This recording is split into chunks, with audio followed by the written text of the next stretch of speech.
जय सिया राम दर्शकों, आप सभी का बहुत बहुत स्वागत है आपके अपने प्रोग्राम स्वयं को खोजो में। और मैं हूं आपके साथ उपेंद्र कौर। दर्शकों, इस कार्यक्रम के माध्यम से हम इस बात को समझने का प्रयास कर रहे हैं कि यदि प्रभु श्री राम को वनवास न होता तो ऐसे में दिए गए श्रापों का और वरदानों का क्या होता। इस बात को समझने के लिए अब तक के कार्यक्रम में हमने बहुत सारे प्रसंगों को जाना, जिसके माध्यम से इस बात को हमने जाना कि यदि प्रभु श्री राम को वनवास ना होता तो ऐसे में दिए गए वरदानों का और श्रापों का क्या होता। तो ऐसे में आज इस कार्यक्रम के माध्यम से हम माता सबरी जी से जुड़े प्रसंग के बारे में चर्चा करेंगे। और यह चर्चा करने के लिए हमेशा की तरह स्टूडियो में उपस्थित हुए हैं हमारे बेहद ही खास मेहमान। जी हाँ, हम बात करें मोटिवेशनल स्पीकर सौरभ जी की। तो आइए सबसे पहले मिलकर उनका स्वागत करें। जय श्री राम सर, बहुत बहुत स्वागत है आपका। आपका भी बहुत बहुत स्वागत है। सभी श्रोताओं एवं दर्शकों का भी बहुत बहुत स्वागत है। सर, इस कार्यक्रम के माध्यम से हम विभिन्न प्रसंगों पर चर्चा कर रहे हैं, जिसके माध्यम से हम इस बात को समझ पा रहे हैं कि यदि प्रभु श्री राम को वनवास ना होता तो ऐसे में दिए गए श्रापों का क्या होता और वरदानों का क्या होता। ऐसे में आज इस कार्यक्रम के माध्यम से हम माता सबरी जी से जुड़े प्रसंग के बारे में चर्चा करना चाहेंगे, क्योंकि कार्यक्रम की पिछली श्रृंखला में हमने दर्शकों से वादा किया था कि आज के इस प्रसंग कार्यक्रम में, आज के इस एपिसोड में हम जानेंगे माता सबरी जी से जुड़े प्रसंग के बारे में। बहुत सुंदर। जैसा कि हमने बताया कि वन गमन से जो मूल उद्देश्य था प्रभु का, कि जो संत ऋषि मुनि हैं उनके लिए एक अच्छा वातावरण पैदा करना, तो जिसके लिए जो भी राक्षस हैं उनका वध करना आवश्यक है। और वह तो यहाँ से, जैसे हमने शुरू में थोड़ा सा पीछे में जाके करते हैं, उन्होंने जब शुरू किया था वहीं से अत्रि ऋषि के जब आश्रम पे वहाँ अनसुईया के पास गए थे, तो वहाँ क्योंकि मंदाकिनी के कारण ही वो दोबारा से प्रफुल्लित हुआ वन, क्योंकि वो उस समय अकाल की वजह से था, तो वहाँ आसपास ऋषि मुनियों की योग हुआ। उसके बाद जब वो आगे बढ़ते हैं तो सर्वभंग ऋषि की जो उनका था, उनका वो हुआ। फिर उन्होंने विराट वध किया, तो विराट वध करने का उद्देश्य था उस तरह से, ये देखिए ना, धीरे धीरे वो मार्ग को वहाँ तक सुव्यवस्थित करते जा रहे हैं। विराट वध किया है। विराट वध के बाद फिर वो आगे बढ़े सुतीक्षण ऋषि मुनि के आश्रम पर 10 वर्ष रहे, वहाँ सारे उनसे मिले करे हैं। उसके बाद ही फिर जब वो आगे बढ़े हैं तो तब ही वो पंचवटी पे, जो पंचवटी का जन स्थान था, वहाँ सबका किया है। तो ये बताने का कि वो धीरे धीरे देखिए मार्ग को इस तरह से करते जा रहे हैं जिससे ऋषि मुनि आराम से अपने जो भी उन्हें करना है तपस्या वो करें। उसके बाद जब वो आगे बढ़ते हैं तो अयोमुखी का आया था। अयोमुखी के बाद कबंध का उन्होंने वध किया है।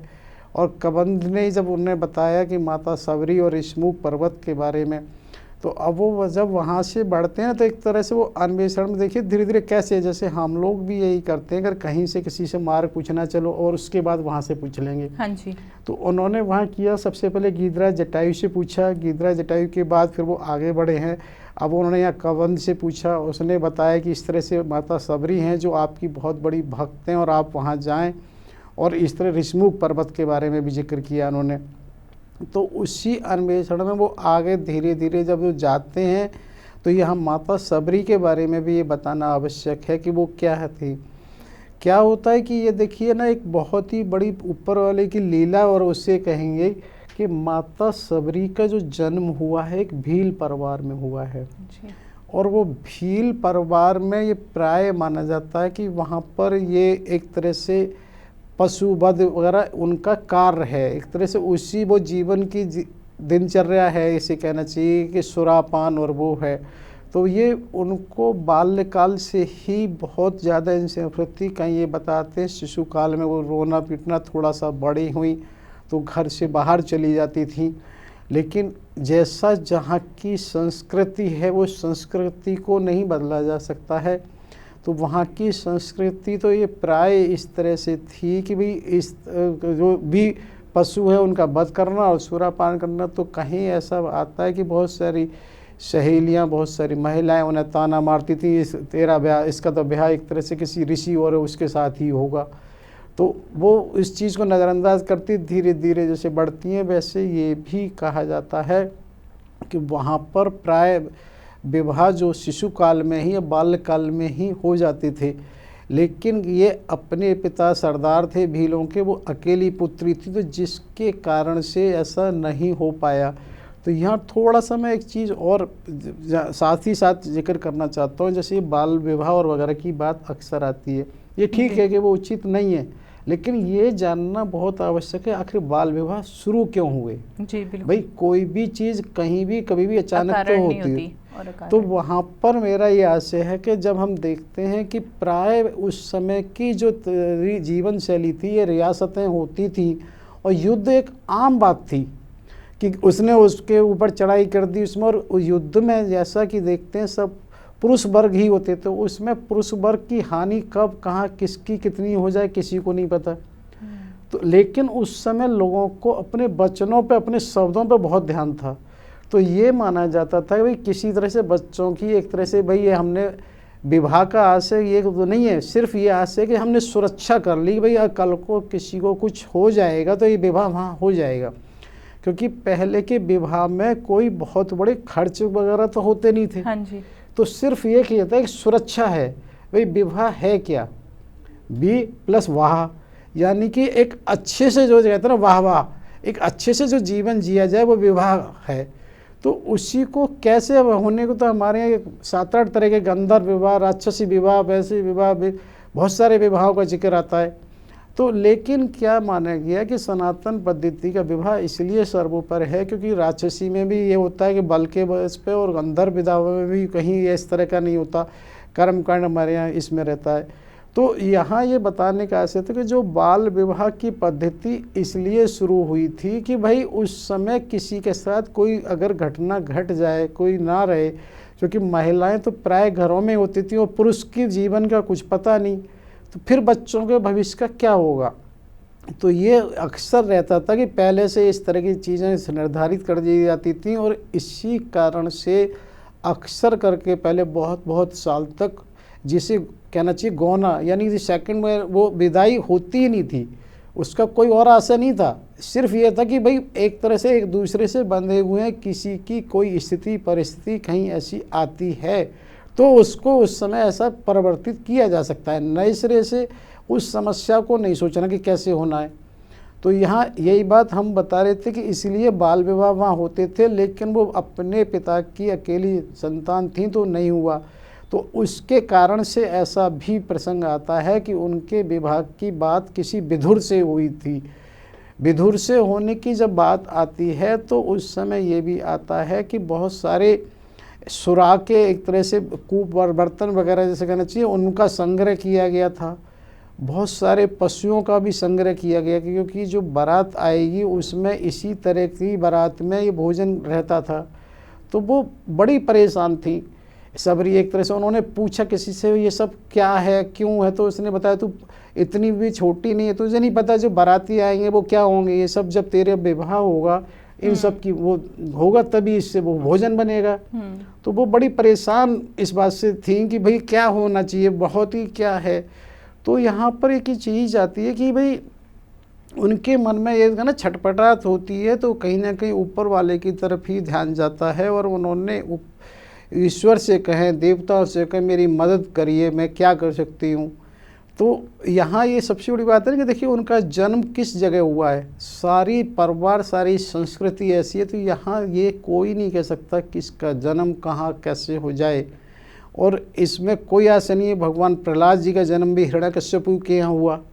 तो इसी तरह से किसी के प्रारब्ध का बहुत महत्व होता है। तो कहीं ना कहीं सबरी जी का प्रारब्ध था जिसकी वजह से वो इतना प्रचुर था कि ऐसे वातावरण में होने के बावजूद भी वो अपरिवर्तनीय रही, उनको उसका प्रभाव नहीं आया। और ऐसा नहीं कहा जा सकता कि भाई पैसे वाला, मैंने तो वर्तमान में एक बार ये देखा अभी अंबानी जी परिवार में जी। जब वहाँ राम मंदिर का कारण, तो अनंत अंबानी जी के बारे में जो उनके भाव थे बहुत ही विलक्षण थे। और वो पहले देखा जाता है ना, प्राय अभी कुछ समय पहले भी एक धार्मिक यात्रा गुजरात में उन्होंने की थी, तो वहाँ भी मैंने ये देखा कि भाव का कोई मापदंड नहीं है, वो कहीं भी किसी के पास हो सकता है। ऐसा नहीं कह सकते पैसा वालों के पास नहीं हो सकता, और ऐसा भी नहीं सकते कि पैसा वालों के ही पास होगा, इसी का कोई वो आशय नहीं है। तो यहाँ सबरी जी के बारे में बात करनी थी, तो उनका कहीं ना कहीं मनोदशा ऐसी थी। तो देवताओं के बारे में कहा जाता है प्रत्यक्ष कुछ नहीं करते, जो कुछ होता है अप्रत्यक्ष इस तरह से होता है। इसको हम ऐसे समझ सकते हैं कि कहीं भी कोई भी विचार अगर कहीं किसी के मन में आता है तो कहीं से तो आता है। बिल्कुल। भाई कहते हैं मेरे मन में एक विचार आया, आया कहाँ से? कहीं से तो आया। कहीं से तो आया। तो इसी तरह से इसको आप एक बार देखो ना, दुनिया की जितनी खोज हुई है तो कहीं तो वो थॉट आया पहले। बिल्कुल। तो वो आया कहाँ से? तो वो इसी तरह से ऐसा माना जाता है कि वो देवता लोग उसकी उस तरह की स्थितियाँ परिस्थितियों के होने की वजह से करते हैं। तो यह सबरी के मन में एक विचार ये आया, देवताओं ने दिया कि वो रात में ही क्या करती हैं कि अपने जितने पशु हैं उन सबको खोल कर वो रात में ही भाग जाती हैं। हालांकि मैं थोड़ा सा एक चीज़ और कहना चाहूँ, मैंने कहीं एक संत के प्रवचनों में ऐसा भी सुना है कि उनका विवाह हो जाता है और वो रात में ही जब जा रहे होते हैं तो जो होने वाला पति है उन्होंने देखा तो ये काफ़ी एक तरह से कुरूप टाइप थी, तो उसके कारण वो एक तरह से छोड़ के भाग जाता है कि अरे ऐसा है। लेकिन फिलहाल ऐसा मैं इसके लिए नहीं कह रहा हूँ कि जो मैंने पढ़ा है प्रातः स्मरणीय श्री चक्री जी की उसमें रामचरित में, तो उसमें उन्होंने स्पष्ट ये लिखा है कि एक तरह से वो रात में विवाह से पूर्व भी सारे पशुओं को खोलकर भाग जाती हैं। और वो क्योंकि भील कन्या है तो उन्हें डर तो इस तरह का है नहीं, वनों में रहने का अभ्यास है, और वो भागते भागते काफ़ी दूर भाग जाती हैं। और ऐसा कुछ आता है कि जहाँ मतंग ऋषि का आश्रम है वहाँ कहीं पहुँच जाती हैं, क्योंकि वो भील कन्या है तो उन्हें हर तरह के वन में रहने का अभ्यास है, किसी सुख सुविधा की तो आदत नहीं है, लेकिन वो किसी वृक्ष और उसके पास ही अपना स्थान कहीं बना लेती हैं और वो वहीं से ना सभी संतों की विशेष सेवा करती हैं। संतों की सेवा के बारे में ऐसा कुछ आता है कि जिस तरह से मार्ग है उसको झाड़ू लगाना कहना चाहिए कि उसकी सफाई कर देती हैं, और जो सूखे काष्ठ जो लकड़ी उनके उपयोग के लिए है वो आश्रमों के द्वारों पर जाके वहाँ रख देती हैं। तो जो लकड़ियाँ वहाँ उनके द्वारों पे होती है तो बहुत सारे ऋषि मुनि इसको भी लेके बड़े परेशान हो जाते हैं। क्यों हो जाते हैं कि आज के समय ये बात महत्वपूर्ण है कि सेवा लेने वाला भी आप पर उपकार कर रहा है। क्यों?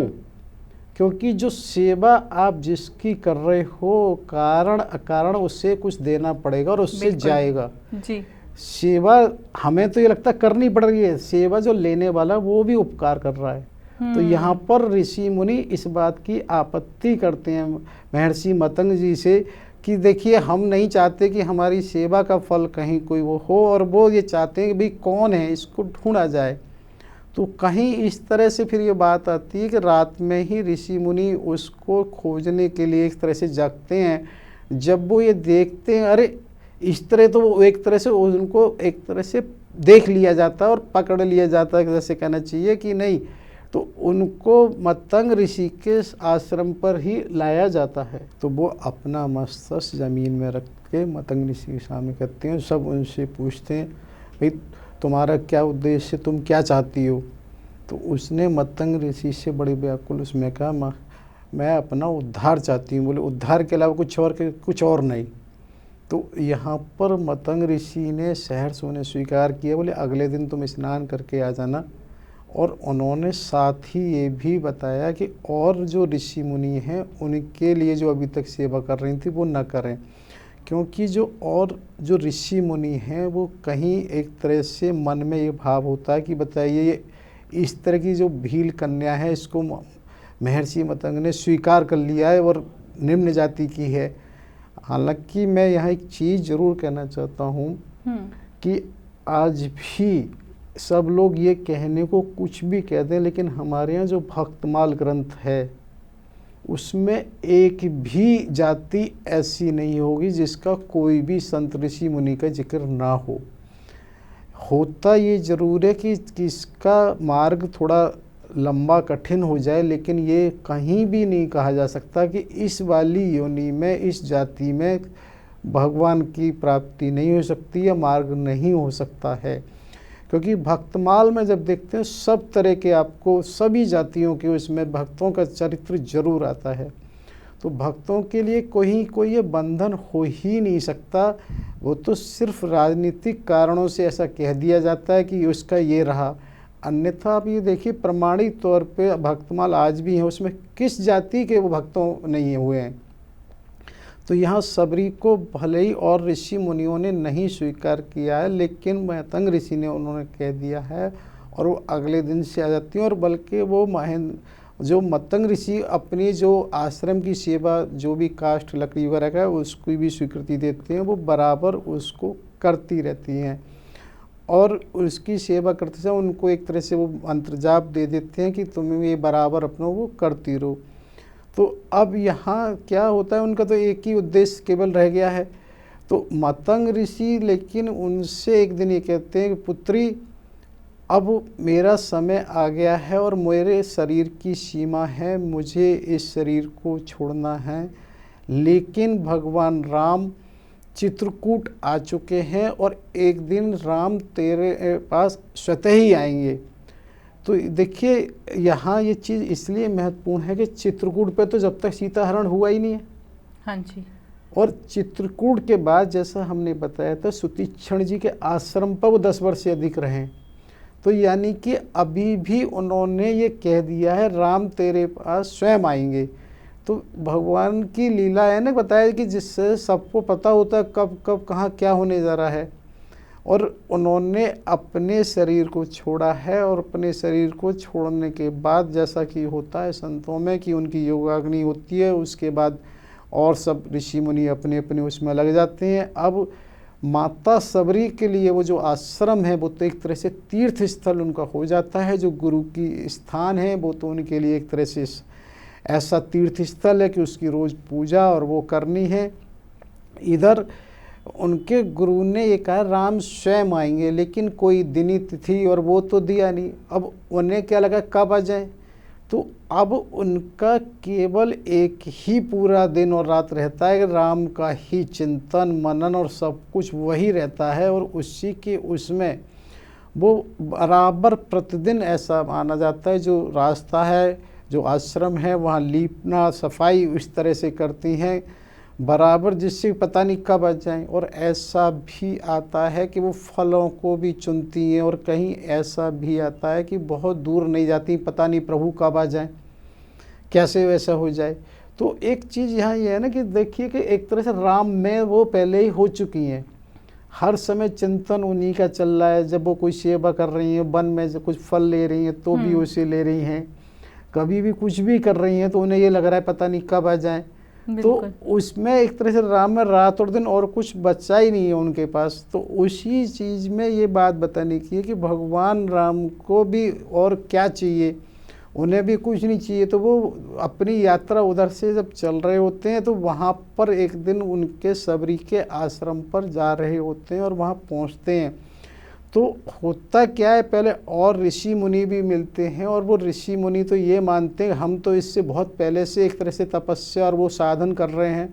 तो उन्हें ये लगता है कि पहले तो हमारे आश्रम पे आएंगे। तो कहीं कहीं कुछ इस तरह से आता है, कुछ लोगों को बड़ा अजीब लगता है, अच्छा ये ऐसे हैं। कहीं कहीं व्यंग में ऐसा भी सुनने में आता है अगर ऐसे नहीं होते तो क्यों निकाला होता, ये देखिए हम जैसे हो के तो साधना के कर रहे हैं, आए नहीं हैं और इस भीलनी की तरफ जा रहे हैं। तो सबसे पहले वो भगवान राम, क्योंकि उन्हें तो उसके भूखे हैं और वो उधर सबरी माता के ही आश्रम पर वहाँ पहुँचते हैं। माता सबरी के आश्रम पर जैसे ही वो पहुँचते हैं तो क्या है कि माता सबरी को कोई इस तरह का तो मंत्र या वो है नहीं, वो बड़ी एकदम बीच में हो जाती है भी कैसे स्वागत करना है, क्या करना है, ना तो उन्हें कोई अर्घ देना कैसे क्या है। तो भगवान की ओर ऐसा भी आता है कि स्वयं ही आसन लेके वहाँ बैठ जाते हैं और वो इस तरह से आपस में एक दूसरे को निहार रहे होते हैं। और यहाँ ऐसा भी आता है कि भगवान ने स्वयं ये कहा है कि मैं भूखा हूँ। और भगवान तो क्योंकि भाव के भूखे हैं और वो उसकी भक्ति को ये देख रहे हैं कि उनके पास केवल भाव है, ना मंत्र है, ना कुछ है, ना वो कोई ज्ञानी है। और इसीलिए वो वहाँ कहती भी हैं अधम ते अधम अधम अतनारी, क्योंकि मैं तो एक तरह से अधम ये कहती है कि मैं ऐसे कुल में पैदा हुई, उसमें भी मैं नारी हूँ। तो उसमें इस तरह से अपनी बात को रखती हैं। तो भगवान उनसे कहते हैं नहीं, मेरा तो केवल एक भक्ति का नाता है, मेरा कोई और नाता ही नहीं है, जो भक्त है बस वो ही पर्याप्त है। उसकी न जाति है, न बरादरी है, न उसकी कोई स्थिति है, न परिस्थिति है। भक्त का मतलब भक्त है। तो यहाँ वो भगवान ऐसा कहा जाता है, स्वयं ये कहते हैं मैं भूखा हूँ, क्योंकि एक चीज़ ये व्यवहारिक भी है। वहाँ पंचवटी से जब से चले, एक तरह से कहना चाहिए कि जो उसका जब वध किया है मारीच का, तो उसके बाद से कहीं कुछ ऐसा रहा ही नहीं है, कोई आश्रम पर कहीं रुकना नहीं हुआ। क्योंकि जब वो वहाँ हमने गीत जटायुराज के बारे में बात की तो वहाँ संभव नहीं था।